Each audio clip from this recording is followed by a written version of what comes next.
If you're new here, hi, my name is Tanya.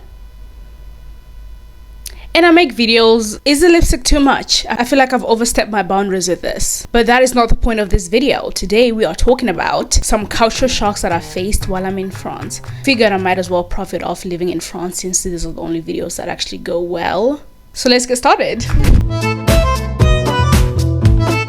Number one, the food, but I'm not gonna say what you think I'm gonna say. I know you're probably gonna think that I'm gonna say it's better, especially if you're coming from America, because that's what a lot of Americans say when they go to Europe, that the food is better compared to America. Well, I'm coming from South Africa and Zimbabwe, and the food is quite better there, if we're being honest. I mean, we have our own chickens and stuff, and we eat it and kill it, so we know exactly what it's eating, so it tastes better.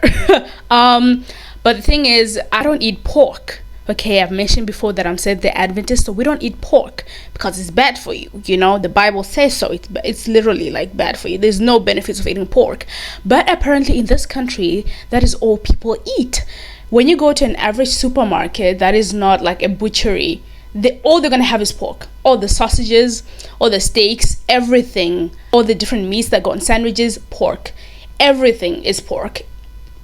And when I tell you everything, I mean everything. That my husband and I had to find a butchery that sells halal meat, and that is where we get our meat, like all of our meat now, because I don't trust, because some of them in the supermarket, you get like that one packet of sausage that says, you know, that it's made of cow, but like it also includes like 5% of like pork and maybe horses, who knows. So it's better to just go to the butcher where you can literally watch them like make sausage out of beef. So that was one culture shock, that a lot of places just don't have beef laying around. It's always pork. But two, the kisses. You know how they greet each other, like when you see in the movies, like the whole, they literally do that. Like they literally do that. And when you first come, it's like, oh, you know, exciting. But then one of my my husband's friends was like, you always go to like the right side first, because I would always like almost kiss the person on the mouth, because I don't know if we're gonna go for a handshake or are we close enough to do the whole kisses. That's the whole thing, where it's like you don't know whether you are close enough to do the little kisses, because they sometimes do it with everyone that they're meeting, but at the same time in like business settings they would do it but also not do it, so you just never know. And I'm a very awkward person naturally, so adding that on, it's just not gonna work out. So it is a stressful situation for me. But like if I don't know someone and they aren't reaching out to me, I'm just gonna put my hand out, but I just wait for a moment, or like do this wave, which is always awkward as well. So good luck figuring that out. And that's the thing with their language as well. There's like sort of a different language that you use with like the people you are close with and the people professionally. Like the word you, when it's someone you don't know, you say vous. When it's someone you know, you say tu. And of where I'm always confusing the two. Like when do we, like my coworkers now, like since I've worked here for a while now, can I now say tu, or is it still like vous? I don't know. Yeah.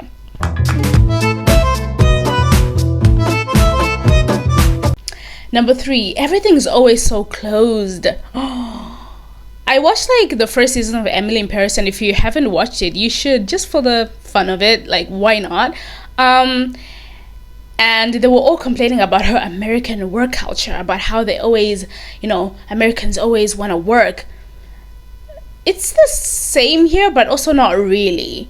I feel like it's exaggerated, where some people think, oh, the French don't work, they like to have their days off. No, it's not really like that. Like everyone is literally working. I feel like this version people have, they've had it because of movies, because where I'm at, people are working hard. Like everybody is working. You know what I'm saying? Like, and this other content creator that lives in Sweden, I think she's from, I forgot where she's from, but like West Africa. She was like, people in Europe get things on credit and people in Africa buy things. Like in Europe or like maybe other Western countries, you can get homeless very quickly because you're literally living hand to mouth. Of which in Africa, you might not have food, but you have a house, a big house. You know what I'm saying? Like, no one's gonna be living in their car in Africa. Like, you sell the car and like live in your house. That's the logic here of where. So that means everyone here is constantly working. Like, you can't not work.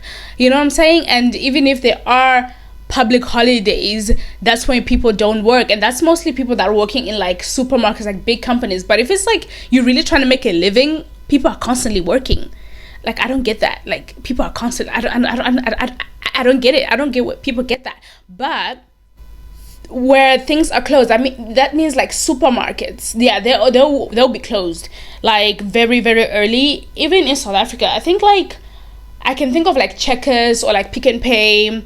I'm not quite sure right now, like, but it didn't close like at 7 or like 6. I'm sure it closed probably like at 9, and some of them at 10. I think Spar closed at like 10. But like, things didn't close that quickly. Things don't close that quickly as it is here. And at the same time, I remember like in South Africa, because I lived there like most of my life since I was like 8 years old. When you'd go to like Checkers around 12 midday, there it's open, people are working. Maybe other people are on lunch, people swap out shifts. But here it's like when it's 12 o'clock, everything shuts down, and then it's gonna get opened up maybe at 3. They have like a 3-hour lunch, or like at 2. You know what I'm saying? Like, things will literally be closed, like restaurants and stuff like that. Where I remember, like in South Africa, the restaurants are like always open. Like, they're always open. There's always gonna be other waiters and waitresses while others are on lunch. Like, that's why there's shifts, day shift, night shift. It seems like here they don't have so much money to just hire a lot of people, so they have like that one person of where if they're on lunch, everything has to be closed. You know, it's not like if you're in like, you know, those big supermarkets where there's like 16 workers. Like, here it would be like 5, you know, like labeling the stuff and stuff like that. Or like in a clothing store in like Zara or something. Okay, Zara is big, but like a normal like French shop like Cameu, well, it closed down, but they would have like 2 people, one at the cash register and one like sorting out the clothes. That's it. Maybe other people in the back, I don't know, but like there isn't a lot of people like employed usually to like, I guess, have that okay, I've talked way too much on this subject. Why would anyone be interested in that? Next. Everything takes so long, like documentation wise. Like, I applied, I don't know why I'm so stiff. Oh my god. Okay, I am okay. Everything takes so long. Whatever documents you need, it's not gonna take a few weeks. It's gonna take months.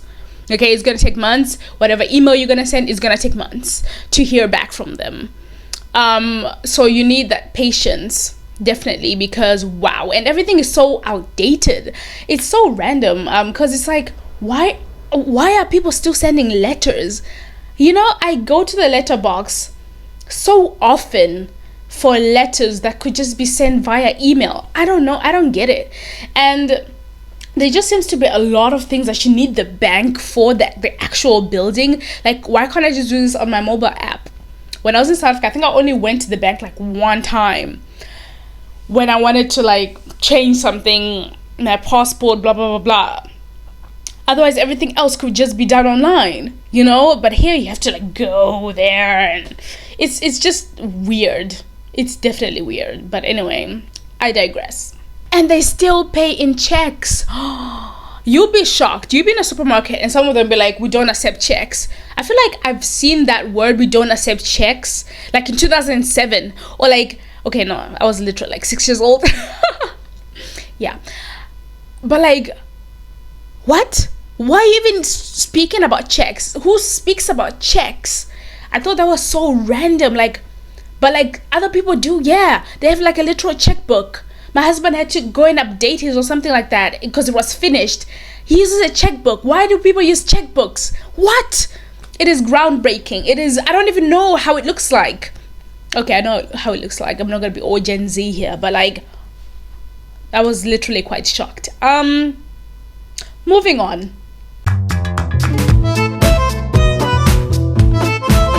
Friendly customer service. obviously I'm speaking for the south of France. I'm not going to speak about Paris. I haven't lived there enough to like really talk about that, but from what people say, they say people are mean in Paris. So but the 2 weeks I was there, everyone was nice.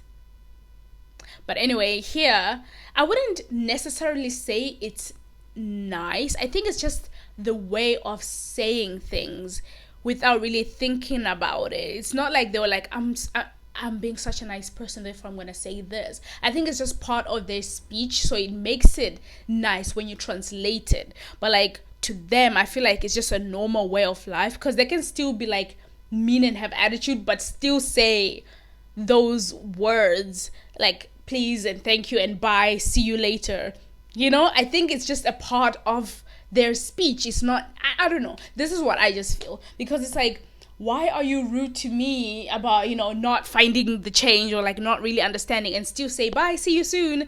And they're not saying it like bye, see you soon. They're just like saying it while carrying on doing things. Because it's just like it's not like it's something that, I think you guys do get what I'm trying to say. But obviously some of them are genuinely nice.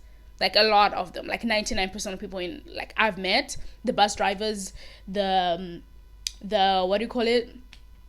Whatever, they're very nice. Like, cause you know, yeah, because you'll be like thank you, and they'll be like it's nothing. They still like respond, and I'm just so used to like not really getting a response. It's like, oh, okay, thanks for saying see you soon. You recognize me because I come here like 6 times a week. But like, overall, like people are nice. They are as nice as they can be. Yeah. And the talking while eating, this was a huge thing for me when I started to go to my church, where like when people would be eating lunch, they would like talk for hours. I'm not talking about 2 hours. I'm talking about maximum 7 hours sitting at a table. My ass cheeks could not handle that. Okay, this is how it was for me in South Africa. After church at 12, we eat, and we're all sitting, like the youth go sit there, and there's not necessarily like, we didn't have like a big church like where you have like tables and sit in a row and stuff like that, but like we would like sit and like eat and talk a little bit here and there, laugh a little bit, but it wasn't like a full-on discussion about the food, a full-on discussion about whatever that takes hours, and you just keep sitting there with the dirty dishes or get the next course meal. Because where I was from, or I'm from, like everything would just be on one plate. So this was like a huge thing for me, because I did not grow up like rich. Okay, where we'd have like 6 course meals. Okay, of which I had to learn that here, that they'll have like a starter, a mousse bouche. They will have a starter. They'll have like the main dish. They'll have like a dessert. Then they'll have like cheese, and then they'll have like coffee. These are all separate events that are happening, and they take time. Okay, they're gonna take their time eating. And I would just like be like, I'm not interested in this conversation. Like my social battery runs. I guess that's just me. Maybe if someone else, if they were to come here, they'll probably like enjoy that. But right now, me, I do not enjoy that. I want to eat my food, swallow up, get up, and get to be on my phone. you know, like this is as Gen Z as I can get. I want to get on my phone, and it's always obviously it's rude to get on your phone while like people on the table. But like, wait, like I'm tired of zoning out. I want to get up and walk. I don't want to sit here until I get hungry again. So that was like a huge shocker for me, how they like really sit and like talk and talk and talk at the dinner table. Because growing up, we're told while you're eating, you need to eat your food and then you talk after. You can't eat and talk. Close your mouth.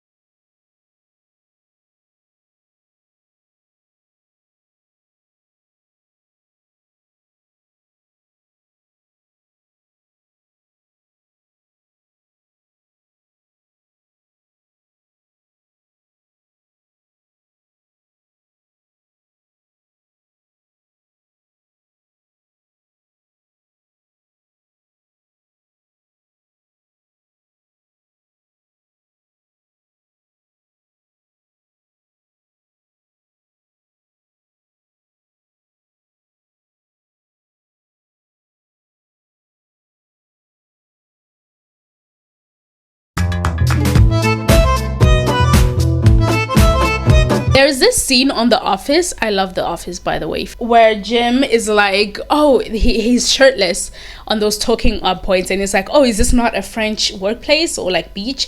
And I never got that until I got here.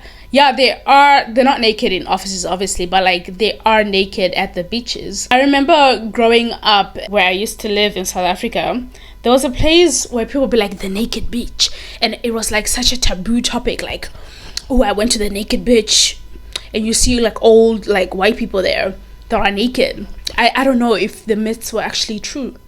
I don't know if it's true or not, but like that was a thing. And yeah, it's not a myth. I see it. When you go to the beach right now, you see some naked French woman with like her boobs out and everything. But I'm just talking about like, I've never seen anyone without underwear, thank goodness.